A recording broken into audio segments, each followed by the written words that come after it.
Do you want to dominate zero builds but don't know where to start?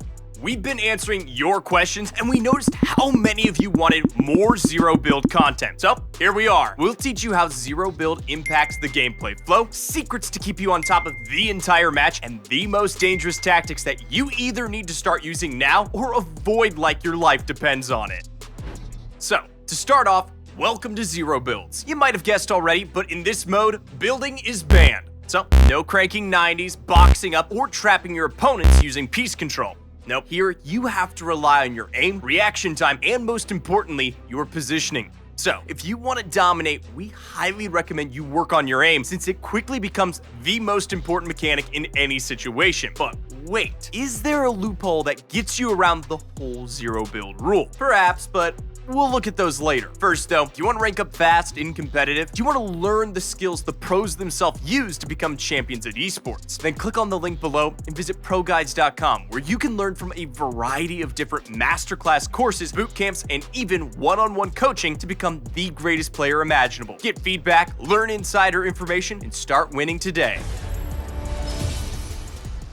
Now let's take a look at some of the most dangerous items in zero builds. Careful, they bite. Now, while some of you might say the Cybertron Cannon, you might want to think again. Cybertron Cannon is great, but one simple ruling gives it some limits in zero builds mode. Due to the overshield, the Cybertron Cannon can no longer one-hit players, which gives them more time to get away, even if they take a direct hit from it with no shields. And yes, when fully patched at 250 health, including shields and overshields, wasting both of your Cybertron shots in a row isn't as worth it. Instead, you should focus on using the Cybertron Cannon to eliminate the one thing your opponents can't get back easily: cover. So, if you want to use it as a weapon, hit your opponents a few times first, and then finish them off with the cannon. In fact, one of the better weapons for zero builds is the thermal DMR. Here's how it works. Because players have to rely on natural cover, this thing is deadly at long range. Even if it doesn't get you that one-shot elimination, catching a player out in the open can seal the outcome of a fight. They either have to have the skills and inventory to fight back or risk scrambling back for cover. It also helps that the weapon has a thermal vision, so spotting players is easier than ever before. The drum shotgun is also extremely useful this season, especially with its fast fire rate and new mythic variant. Even if your aim isn't the best, there's always another slug waiting to quickly lay waste to your enemies. Now, there is one tactic that already works great in Battle Royale, but in zero builds, it's even better. But first, we have a question from Kavi Mandava. How do I get faster on controller? All right, Kavi, if you want to get faster at controller, you're going to need to start learning Claw. Claw is going to help you reach all the buttons you need to build, reload, and switch weapons faster. However, don't forget to also train your mechanics on creative to make sure that your muscle memory adapts to the new positioning of your fingers. If you're on a PS4 controller, you can go double claw, but for now, focus on right-hand claw regardless of your controller. We got more questions coming later, so don't forget to leave yours in the comment section below for a chance to get them answered.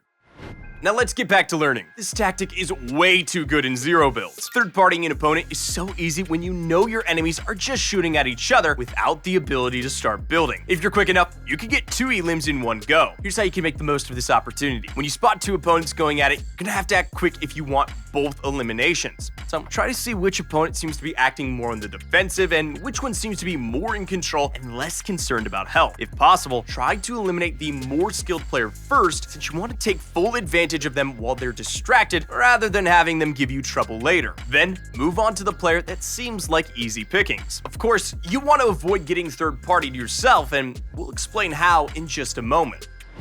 So how does having zero builds impact the gameplay?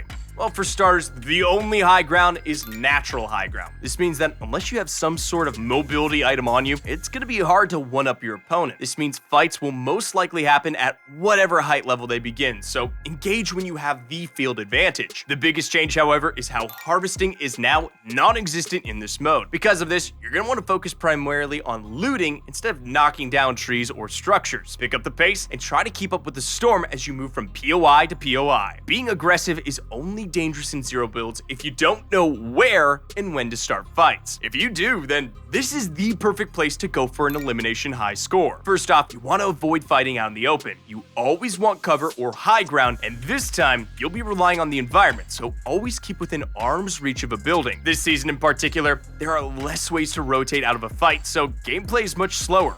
No web shooters, no kinetic blades, and no ODM gear. Luckily, there's always a chance a rotational item will get vaulted, but until then, your best ways of getting around are cars, bikes, and wildlife. The Raptor is actually a fantastic choice this season because it can perform a great leap upwards. It can actually get you high ground if you have good platforming skills. While your top part is still exposed, you don't have to worry about getting tires punched out. So without builds, how does Endgame work? After all, isn't the entire point of Endgame to keep up with the storm and gain high ground? Now, while most endgames you're aware of might devolve into a build battle, this time, fights might be decided by the terrain itself. Say, for example, the final circle starts looping around Mega City. There's plenty of cover here, and that's a game of hide and seek, high grounds, and low grounds. Same goes for the new jungle biome, which is not only dense and multi-layered, but mud makes it harder for them to use thermal on you. However, if the final circle happens to land on an empty field, finding opponents shouldn't be difficult. What matters is your position and your proximity to the next circle. At this point, even being near a single tree can make the difference between victory and defeat. Hug the corners of the circle if possible so you don't have to focus as much on what's behind you, and always assume there are players hiding inside structures that might be further in. So how do you improve in zero builds? Here are 3 A's to look into: aim, aggression, and awareness. And now, while this might seem like regular battle royale tactics, this is why these 3 elements are so important in zero build. Your aim is more important than ever because the overshield will turn opponents into sponges if you're not careful. Every bullet has to count, and you don't want to end up reloading while your opponent's overshield refills. Those extra 50 shields might not seem like much, but if you're used to battle royale, it can become easy to miscalculate how much damage you're doing and how much health they have left. And because third parties leave you more vulnerable than ever before, you want to be as aggressive as possible to end fights quickly. You don't want to linger too long in a less than favorable location. Faster eliminations with aim and aggression will lower the risk of getting third party. And then awareness ties it all together. Awareness of your location, awareness of opponents hiding in the distance, and awareness of potential cover. As we mentioned before, you don't have the luxury of boxing up, so you don't want to get sneak attacked, caught out in the open, or third parties. You need constant awareness, or maybe you can use zero build's secret item. But before that, we got another community question, this time from 10 AM Fluid. How do I become a pro and start placing higher in tournaments? Alright, Fluid, if you're playing competitive and already tackling tournaments, then you've reached a point where you feel confident enough to fight in the big leagues. Now, if you want to place higher, you're gonna need to focus on those points more than ever, especially placement points. So pick your fights carefully and don't get eliminated too early. If you're going to lose during endgame, stall for as long as possible. If you want to go pro, you're gonna need to make your presence louder, so we recommend joining scrim matches, not just because it helps you train, because it also places you where other high-level players are, and nothing helps you better than having good connection. For more in-depth and insider information, don't forget to visit ProGuides.com. So here's a hot tip for those of you unfamiliar. Did you know Zero Builds has an exclusive item that you'll only find in this mode? I'm talking porta bunkers, and they are the loophole in this system. Drop one of these down to get instant cover. However, unlike builds, you only get a limited amount of them, so use them wisely. You can even toss these down inside buildings to change the layout a bit, since they overlap any pre-existing structures if it needs more space. However, because you aren't always guaranteed to find a porta bunker, anyone that has one already has an instant advantage over other players. Porta bunkers can box up opponents, and it can provide you a place to go if you get caught in the open. If you enjoyed these tips, leave a like, ring that bell, and don't forget to visit ProGuides.com. We'll see you next time.